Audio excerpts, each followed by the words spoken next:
Hi, and welcome to the next instalment of FJ's in Conversation with series. Today we're going to be speaking to Vicki Nairn, the Principal and Vice-Chancellor of the University of the Highlands and Islands. My name's Brian Fleming and I'm the founder of FJ Philanthropy. For those who are not familiar with FJ, we are a boutique management consulting firm that specialise in helping charitable organisations to grow their income through philanthropy. Today my colleague Craig Fleming will be in conversation with Vicki Nairn, and they will be discussing all things philanthropy and higher education. I do hope you enjoy today's discussion, and I would ask if you could please remember to like and subscribe. Thank you. Well, Vicki, thank you very much for taking the time and making the time to speak with us today. Really keen to just get your thoughts and have a chat with you about higher education, about, I guess, the role of philanthropy, the role of alumni engagement, and the wider stakeholder engagement from universities' perspectives today, and the kind of current climate, etc. But I suppose it would be really helpful generally, and certainly for me, to kick things off, if you would be willing just to tell us a little bit about, I guess, yourself, but also crucially your role as Vice-Chancellor, and a little bit about UHI, which I know something of, and obviously it's somewhat of a more unique institution, let's put it that way, in the UK higher education context. So yeah, really great to hear from you. Sure, thanks Craig, and thanks for the opportunity to chat today. So in no particular order, so I am the Principal and Vice-Chancellor of the University of the Highlands and Islands. We're based right throughout the Highlands and Islands, but we also occupy a territory much larger. So our region goes from Perth in the sort of just above the central belt in Scotland, right up to Shetland in the north, and then the Outer Hebrides in the west, and then across to the Grampian border with UHI Murray. So huge geographical area. We've got 49 learning centres spread throughout that space, and we specialise in what we call tertiary, which is effectively total provision of education from post-school right up to PhD level. And obviously, as a university, we have significant research capabilities as well. We're really proud of the fact that we are a modern university. We were founded on 4 key principles, which was to be based in and for our region and our communities, to co-create research and deliver teaching and learning that reflects our place-based approach, to be an anchor for economic development into our regions, and then finally to have an impact on some of the social changes that we want to see within our communities, and especially in some of our more rural and island communities. That means making sure that the university is represented and is playing an active part in those communities and help addressing such social issues as depopulation. So that's a little bit about the university. Although we're quite young, we have fantastic stats. So we're 6th in Scotland for our undergraduate student satisfaction. We're 1st in Scotland for our postgraduate student satisfaction. And in the 2021 Research Excellence Framework, just under 3/4, so 72% of our research was classed as world leading or internationally excellent. So we have a huge amount to be proud of, and we really are. So that's a little snapshot of UHI. In terms of my post, I joined UHI in 2022 in a different role. I was appointed interim Vice-Chancellor in October 2022, and then was appointed permanently in March 24. So I'm getting my years right. So, and I think it's really exciting. I'm the 4th Vice-Chancellor for UHI, and it's a real privilege to lead the institution. I'm incredibly proud to work here. I have a fairly non-traditional background. So my background, I started off life, my working life working for BP, and their graduate fast track development scheme, and then moved between sectors, between manufacturing, aerospace, as also one of the founding members of an innovation startup as well that we grew from sort of 0 to 50 million over about 5 years, and then it was bought out by an international company. I've also worked in the NHS and local government as well. So I think certainly I find those skills very helpful in leadership. And I think having a business and leadership background also is really helpful for philanthropy as well, because a lot of philanthropy and advancement is very much focused on working with business communities and business focused individuals about how they wish to support education linked to their own personal priorities and business priorities. So perhaps because of my sort of significant multi-sector background and experience, it allows me to have a certain level of adaptability to enable those conversations. Yeah, and actually, so I had something I was going to start speaking with you about in terms of students and then sort of meandering into philanthropy. But that latter point you just made about your experience outside of universities, in business, etc., I think you've actually hit on something which goes over a lot of people's heads, in my humble opinion, which is being the philanthropy that philanthropy happens and can happen is not just about when someone has a lot of money or a business has a lot of money that it might be willing to sort of part with in a charitable manner. It's actually about understanding, why and what the connectivity is between the two entities, if you like, the individual and a charity, or an organization and a charity.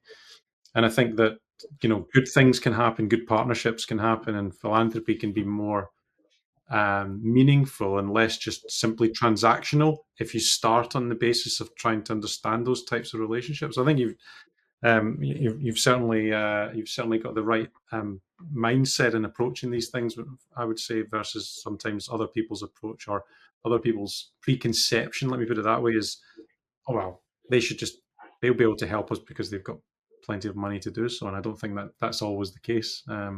So I think it's a really important point, because philanthropy is generated through connections and relationships. yeah, And I think when we think about philanthropy, when we think about it in a university context, we often think of the large donations and gifts, the ones that grab all the headlines. But actually, what's just as important are all levels of philanthropic giving. And that's really important. So we have individuals who are very kindly supporting the university, and it may be ongoing, it may be bequests, it may be as a result of once their estate is settled. But it doesn't matter to me whether it's £50 or it's £50,000. Obviously, the big gifts are really helpful, but it's what's important to the people who are giving those gifts. And so we have a number of individuals who have left gifts in their will to UHI, but are also who are actively supporting us. And it's things that matter to them, so nursing, health, scholarships. And often it resonates with somebody or a company because of an individual's connection with a particular topic or subject. yeah, I think that's absolutely right. So one of the things I wanted to ask you about is around student expectations these days, which I think is something that's evolving and has evolved even in the last decade or so. And of course, I know the picture across the UK is different in the sense that there's the fee paying system in England, and in Scotland, domestic students can attend university without the fees. But of course, there may well still be students studying with UHI, for example, who are coming from other parts of the UK or further afield who are paying fees. Has that changed noticeably expectations from students in terms of what they want to see, not just in terms of teaching and learning, but in terms of facilities, in terms of their overall experience? Is that now playing more of a role? And is there potentially a role? You mentioned scholarships, which maybe we can talk a little bit more detail on later, but is there a role within UHI and within the university sector more widely, do you think, for philanthropy to start to, I suppose, enhance the student experience in that way? Yeah, absolutely. So a lot of the reasons for philanthropic giving are often they're focused on research. So if somebody has had a particular health concern or they've been affected, a member of their family has been affected, Yeah. then they might want to fund that. But quite a few of the bequests that we have allow us a fair degree of flexibility to use the funding that is provided in a number of different ways. So to give you some recent examples, we are able to provide funding to students for IT equipment, which perhaps they wouldn't have had access to, so laptops and tablets, Yes. which they might not have been able to afford to buy on their own. We have a number of philanthropic agreements in place which provide direct support to students and things like breakfast clubs and food banks. Toiletries, sort of, we call them cubbies. So, cupboards where students can go to access sort of basic products.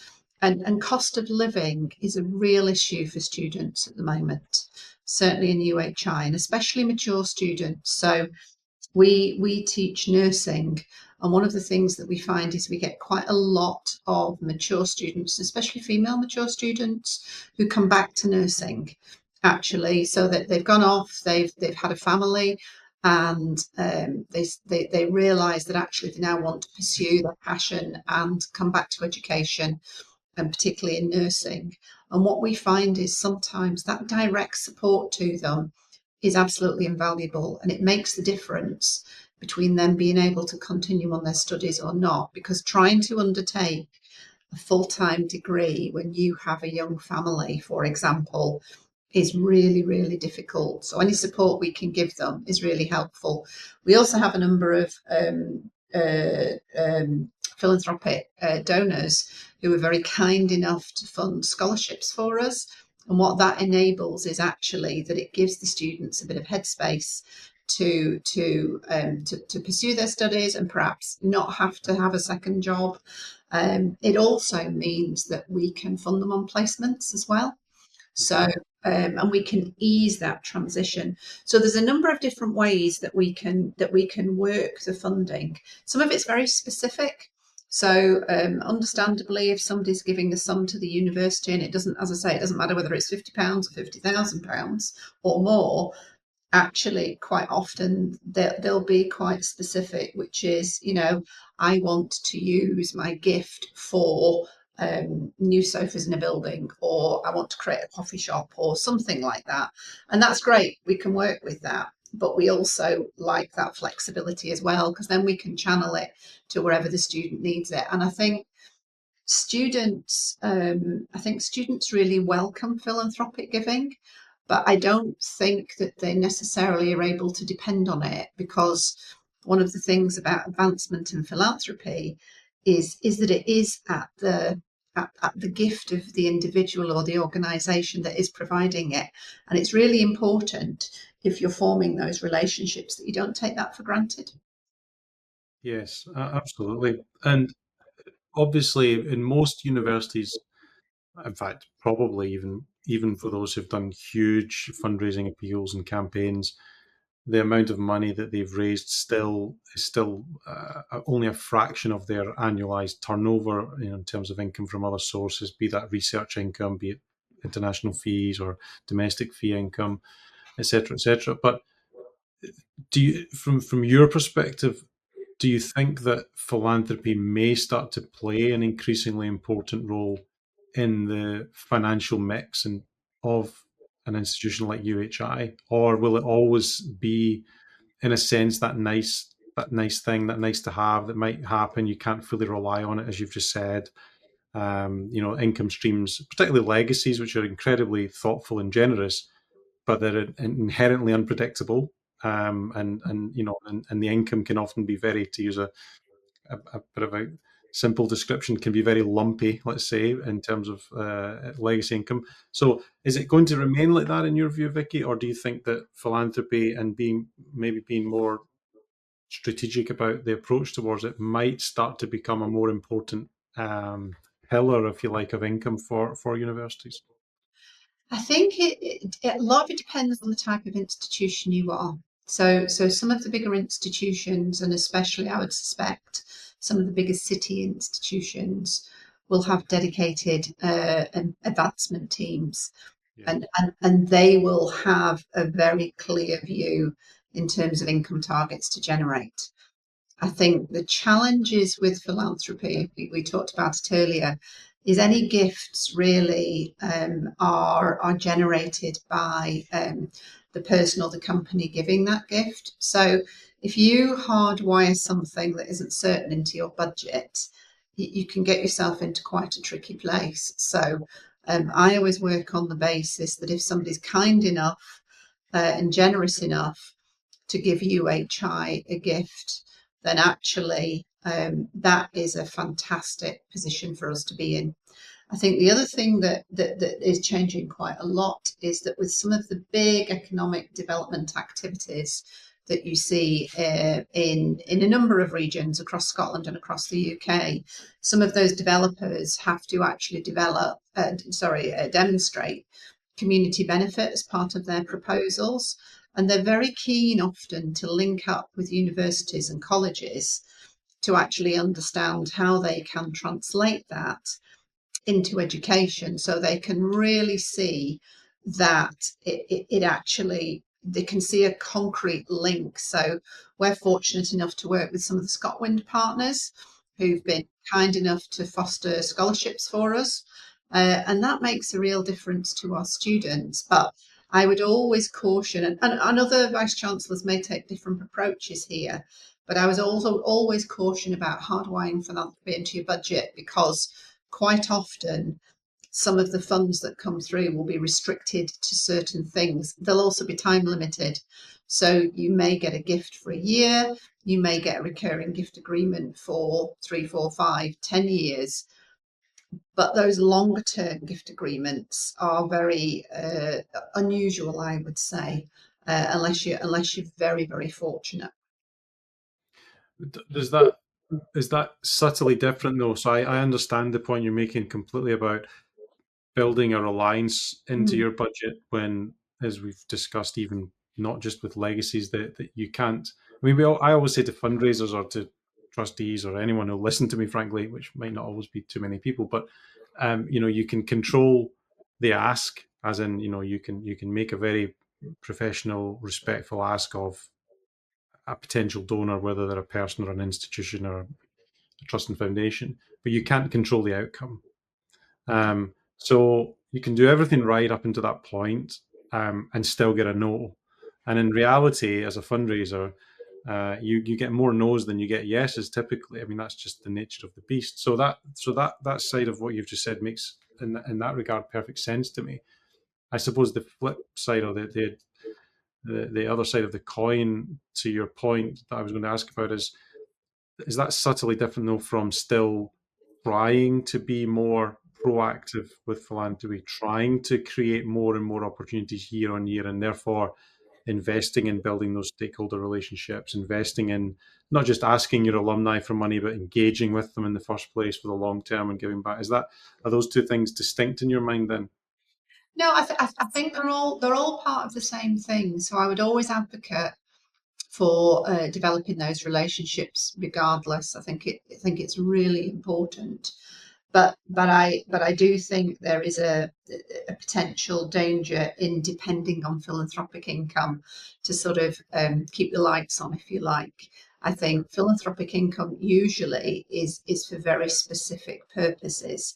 So I would advise any organisation that actually it's a really good thing to do, and developing those relationships and bringing people in to the university community and making them feel part of it is a fantastic thing to do. We have over 40,000 alumni here in UHI, and it's something that we're constantly looking about. How do we engage them? Because generally when people have been to an institution and they've finished their studies, it doesn't matter what age they are or whatever background, they're really keen to keep connected to that institution. And so the successful institutions who do that in the very best way have online forums, they have places where they can get together, they have, obviously physical get-togethers, virtual get-togethers, and that then in turn might generate some philanthropy. So I think that role of alumni is really important. And there's some institutions that are absolutely fantastic at it, but it does take a fair bit of resourcing. So I think if you were going to go down that route, you would need a very focused advancement strategy to be able to make the most of that. And to that point, how incorporated then is philanthropy and actually alumni engagement currently in the UHI strategy then? How integrated is that? Yes, so we have integrated it. So with us, it sits within our economic development function. So the place where it sits is economic development and advancement. And we have a small team working to the Director of Economic Development and Advancement. And the reason we have connected those two together is because they very much sit hand in hand for us. So we work really closely with business and industry, but also high net worth individuals to look at what this region requires. And a lot of our gifts that come in are actually specifically geared towards certain areas. So they might focus on engineering, for instance, or they might be linked to an economic development initiative like the ScotWind Partnership. So it suits us. When I was at Robert Gordon University, we had the IGU Foundation, and that sat with a separate reporting line initially into myself. And it was run as a separate entity. But in terms of, it doesn't really matter where it sits, but what it has to do is provide that link and that connection into the senior team so that whoever you are making a relationship with, and potentially who might donate to the university in the future, they can see a direct link back, and it makes them feel wanted and welcome and connected to the university, whether or not they've studied with us or not. Yes. And in terms of success that you've had thus far, could be with you mentioned some of the developers and them having to invest, and things like scholarship programs being one of the outcomes. What about the visibility of that internally with other staff, and also how obvious is it for other stakeholders, current students, for example, that things that are happening are as a result of the sort of support or generosity of businesses or others? Is it always? I mean, with the exception of when someone asks to be anonymous, I understand that, but when these things are being funded in that way openly, is it obvious to others that those things are benefiting from philanthropic support? Yeah, I mean, where we can, we're really keen to say thank you to anybody who chooses to donate to us and to make students aware. It's not always straightforward. So if you were running a breakfast club for students, which we do, the students won't necessarily know that it's company A, B, or C. What they will be appreciating is the fact that they can get a hot meal, and it doesn't cost them anything or cost them very little. I think where we also have some specific donations that enable scholarships, for instance, and there the students would know, because quite a lot when we get something like that, the companies, as well as donating funds for a scholarship, are kind enough to also allow a placement or enable a placement. So the student becomes very connected with that company and on their journey as they continue their studies. And then we also have a sort of a third section, which is those generous individuals who really want to donate but aren't looking to be recognised as such. They just want to quietly, behind the scenes, enable students to have the best possible experience. Yes. I always thought, for what it's worth, there's a rather tasteful donor wall in the building in Perth near the climbing wall on the staircase there, which I always thought was a nice way of displaying all of the organisations and individuals that supported that development a good few years ago now, I guess. But I always thought that was quite tastefully done. Sort of very visual recognition of the people that supported that project. So, okay, and so just going back to the kind of strategic perspective, then, as you look forward, you mentioned right at the outset the pillars upon which the institution was founded and its role as an anchor institution and to support economic development. As you mentioned, challenges such as depopulation, which are clearly affecting rural parts of Scotland, not least the island communities as well. Are there specific areas, again, acknowledging your point and your preference about not hardwiring philanthropy into budgets, but are there areas that you identify as the leader of the institution and your colleagues in the senior leadership that you identify that lend themselves well, I guess, to philanthropy being supportive of your strategic goals? Let me put it that way then. Yeah, absolutely. And I think we're currently, we're just about to have a new Director of Economic Development and Advancement come into post, actually. So one of the things that I'll be asking that person to do is to actually review and sort of refresh our advancement strategy. But there are, there are so many opportunities for potential donors to get involved with the university, regardless of if they choose to give us funds. One of the things that UHI was founded for was to provide higher education in a region that it just didn't exist before. So in the past, if you were based in out of Hebrides or the north of Scotland, or even Inverness, you had to leave. If you wanted to get a degree, you had to leave home. And what we found was that there was an exodus of our young people, because once they went to the big cities, they were keen to stay there because that's where the jobs were.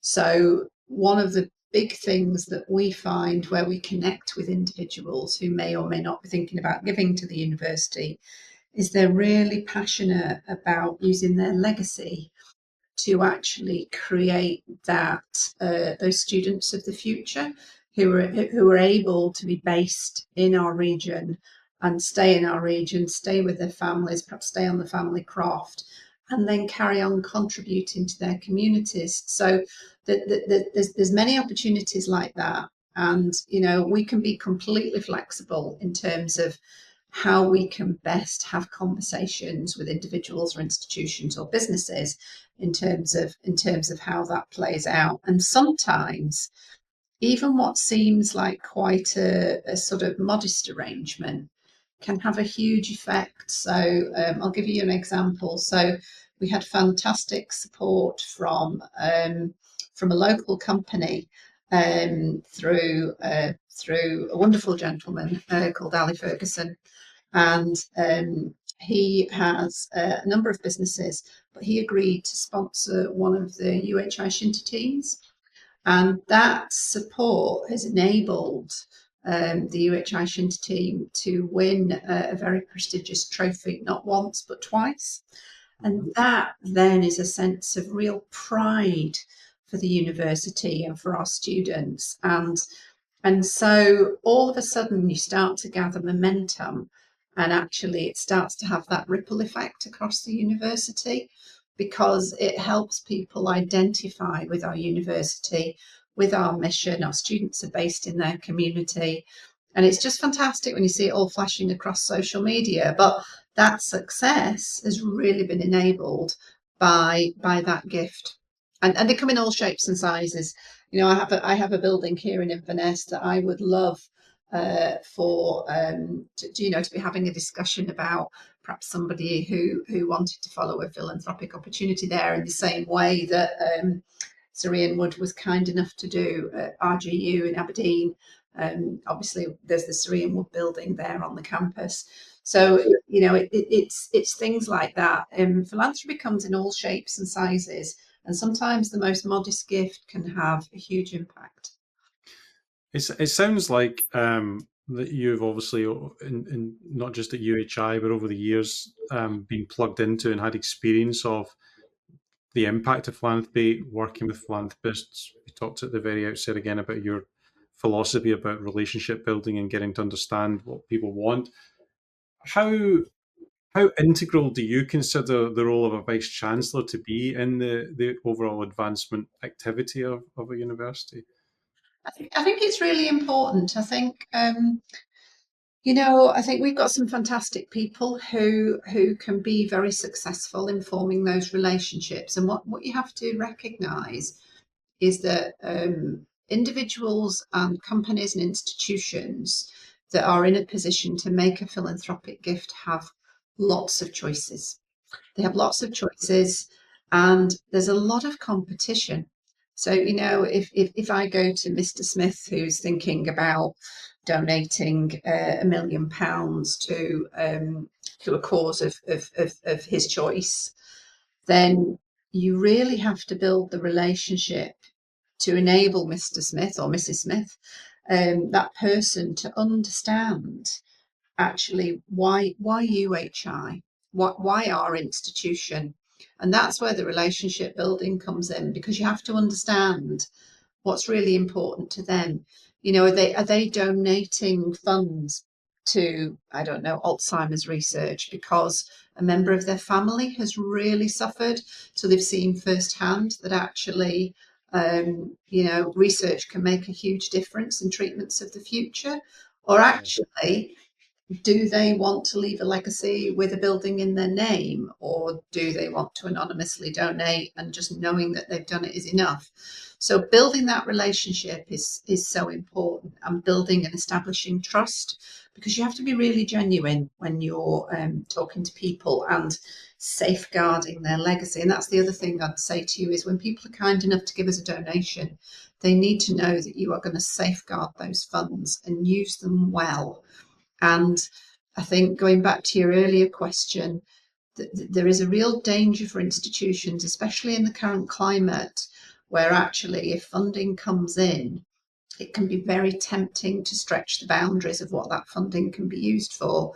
And you have to be absolutely scrupulous in terms of making sure that as an institution, you are being as authentic as possible, but also you really are maintaining that trust, and you're regarding that gift in the spirit that it was given, and safeguarding it for the future, so that you can then, hand on heart, say to whoever has provided the gift, yes, you gave us X amount and it's been used for this. And where we can, we also connect the giver with the students, so that actually, where we can, obviously sometimes the bequests, but we'll do it with the families as well. So actually, people can see, yeah, it made a difference to that person's life, and that's really important. And I appreciate that you'll be, well, maybe I shouldn't make assumptions, but I'm giving you the benefit of the doubt, if you like, that you'll be a little bit 30,000 feet from what I'm about to ask on some levels. But something that's become quite topical of late in conversations like this one, but also in somewhat, I feel like, more informal conversations with some of our clients and former clients up and down the country, has been an observation that there's starting to be a change in the patterns of giving. And what I mean by that is, if you take the university context, typically, and I'm going to use some generalizations here, high value giving from high net worth individuals, some alumni, some non-alumni, from trusts and foundations, and from corporates, from businesses, typically made up, in not numerical terms, the vast majority of the amount of the pounds that were raised each year. And then regular donations from, and I should probably include legacies in that, of course, but then regular donations from, alumni or others, saying here's £10 a month, here's £20 a month, would have been voluminous, potentially, excuse me. It would have been voluminous in terms of the number of gifts, but obviously the actual quantum of that would have been commensurate a little bit less. And actually, with charities, it's typically the other way around. Typically, the voluminous gifts also make up the largest proportion of the giving, and high net worth giving and high value giving tends to make up a lower proportion of the total take for charities. But something that's starting to change is a mixture of things. There's a demographic shift in terms of how people view charitable giving. Younger people are looking at it differently. And the other thing that seems to be becoming more common are donors wishing to give things other than cash. So, for example, cryptocurrencies. not exclusively Bitcoin, but Bitcoin probably the most common, but other ones as well.